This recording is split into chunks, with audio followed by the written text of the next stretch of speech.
গরমে কোনো খাবারই মুখে রোচে না, ঠান্ডা জল ছাড়া কোনো কিছুই খেতে ভালো লাগে না। তবে গরমে ব্রেকফাস্টে এমন কিছু রাখতেই পারো যাতে পেটও ঠান্ডা রাখে। গরমে অনেকে দই চিড়ে খেতে ভালোবাসে, কিন্তু আজকাল বাড়ির ছোটরা দই ও চিড়ে মোটেও খেতে চায় না, যেমন আমার বাড়িতেই আছে।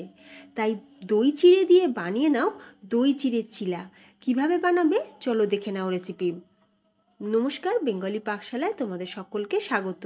তো দারুণ স্বাদের দই চিড়ে চিলা বানানোর জন্য এখানে আমি নিয়ে নিয়েছি 1 কাপ পরিমাণে চিড়ে। আর এখানে কোনো রকম পাতলা চিড়ে বা মোটা চিড়ে এরকম কোনো ব্যাপার নেই। তবে আমি এখানে মিডিয়াম যে চিড়েটা, মানে যে চিড়ে দিয়ে আমরা পোলাও বানাই, তো আমি এখানে সেই মিডিয়াম চিড়েটাই নিয়েছি। তো এখন আমরা কি করব, খুব ভালোভাবে চিড়েটাকে জল দিয়ে ধুয়ে নেব। ভালোভাবে ধুয়ে জল ফেলে দেওয়ার পর চিড়েটাকে এখন আমি একটা বোলের মধ্যে নিয়ে নিলাম। এরপর এরই মধ্যে আমরা দিয়ে দেবো 1 কাপ পরিমাণে সুজি। নর্মাল যে সুজি আমরা ব্যবহার করি সেই সুজি নিয়েছি 1 কাপ পরিমাণে। যদি সুজিটা একটু মোটা হয় তাহলে তোমরা মিক্সিতে দিয়ে একটু গুঁড়ো করে নিতে পারো, তাহলে আগের কাজটা আরও তাড়াতাড়ি হবে। এরপর দিয়ে দেবো ওই একই কাপের মাপ করে 1 কাপের থেকে একটু কম পরিমাণে টক দই। এরপর দিয়ে দেবো জল, পুরো 1 কাপ পরিমাণে জল দেবো, তারপর লাগলে আরও দেব।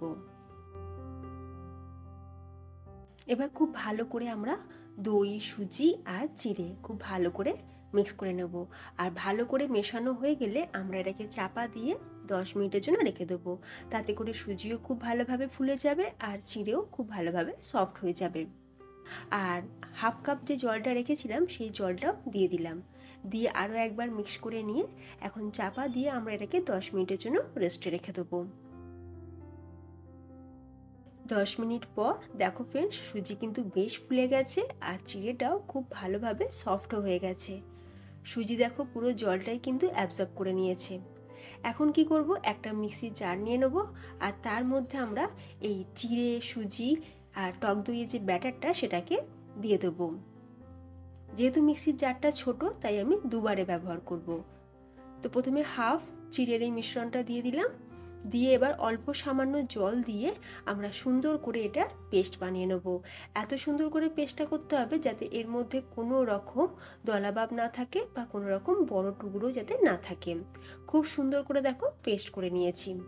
এরপর বাকি যে অর্ধেক চিড়েটা ছিল সেটাকেও আমরা দিয়ে দিচ্ছি মিক্সির জারের মধ্যে।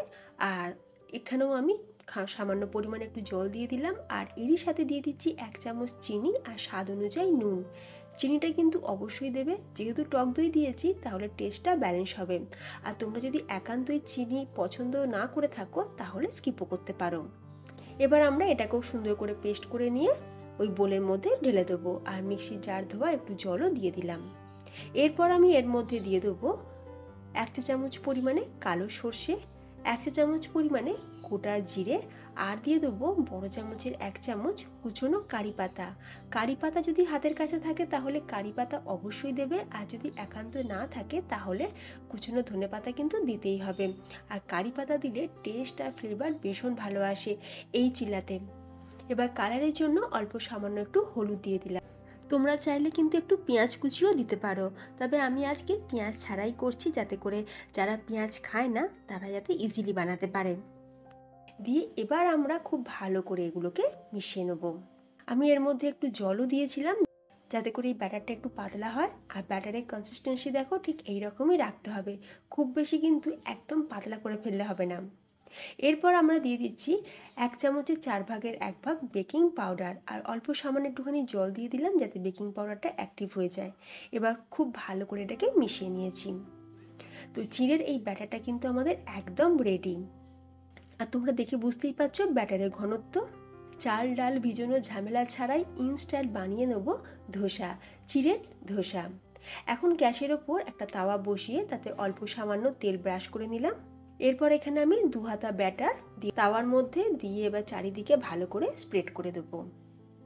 হাতা খুন্তি দিয়ে করার দরকার নেই, এমনিই হয়ে যাবে, খুব ভালোভাবে স্প্রেডও হয়ে যাবে। এবার কি করব, গ্যাসের ফ্লেমটা লো টু মিডিয়ামে রেখে যখন দেখবে এই ওপরটা একটু শুকিয়ে আসবে, মানে ওপরটা পুরো একদম ড্রাই হয়ে যাবে, তখন ওপরটায় আমরা একটুখানি তেল মাখিয়ে নেব।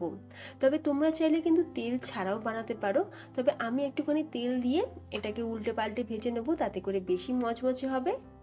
আর তোমরা চাইলে কিন্তু এটাকে নরম বা সফট বানাতে পারো। তো অল্প সামান্য একটুখানি তেল ওপর থেকে ব্রাশ করে নিলাম। এবার তাওয়াটা চারিদিকটা একটু ভালো করে ঘুরিয়ে নিচ্ছি, যাতে করে চারিদিকটা খুব ভালোভাবে কুক হয়ে যায়। এই যে দেখো ফ্রেন্ডস, খুব সহজে কিন্তু ইজিলি এটা উল্টানো গেল। এবার অপর সাইডটাও খুব ভালোভাবে আমরা কুক করে নেব। একই রকমভাবে সব কটা চিড়ের চিলা আমরা বানিয়ে নেব। গরমে হালকা ফুলকা খেতে কিন্তু আমাদের সবার ভীষণ ভালো লাগে, আর গরমে বেশিক্ষণ কিন্তু কিচেনে দাঁড়িয়ে রান্না করতেও আমাদের ভালো লাগে না। তাই খুব চটজলদি কম সময়ে কম উপকরণে তোমরা কিন্তু এই রকমভাবে চিড়ের চিলাটা বানিয়ে দেখতে পারো, ভীষণ ভালো খেতে লাগবে। বাড়ির ছোট থেকে বড় সকলের খুবই পছন্দ হবে। এমনিতেই তো বাড়ির বাচ্চারা দই চিড়ে খেতে চায় না, কিন্তু দই চিড়ে খাওয়া যে গরমের দিনে কতটা উপকারী সেটা তো ওরা জানেই না। তাই বাড়ির বাচ্চা থেকে বড় সকলের জন্য বানিয়ে নাও দই আর চিড়ে দিয়ে এইরকম চিলা, সকলে খুবই ভালো লাগবে। আর একবার বানিয়ে খেলে বারবার খেতে ইচ্ছা করবে। এই গরমে এর থেকে আরামদায়ক বা তৃপ্তিদায়ক জলখাবার আর কিছুই হতে পারে না। তোমরা এরকমভাবে চিড়ে দিয়ে বানিয়ে তোমরা বাচ্চাদের টিফিনেও কিন্তু দিতে পারো, তেমনি অফিসের লাঞ্চ বক্সেও কিন্তু দিতে পারো। তাহলে ফ্রেন্ডস, তোমাদের কেমন লাগলো আজকের রেসিপিটি অবশ্যই কমেন্টে জানিও।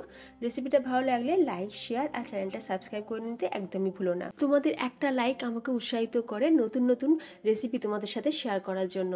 তাই ফ্রেন্ডস, লাইক শেয়ার করতে কিন্তু পয়সা লাগে না, আর চ্যানেলটা সাবস্ক্রাইব করতেও কিন্তু পয়সা লাগে না। তাই তোমাদের কাছে একটাই রিকোয়েস্ট, রেসিপিটা দেখে ভালো লাগলে চ্যানেলটা সাবস্ক্রাইব করে যেতে একদমই ভুলো না। তাহলে আজ আসি, দেখা হবে নতুন কোনো রেসিপির সাথে। ভালো থাকবে, সুস্থ থাকবে, ধন্যবাদ।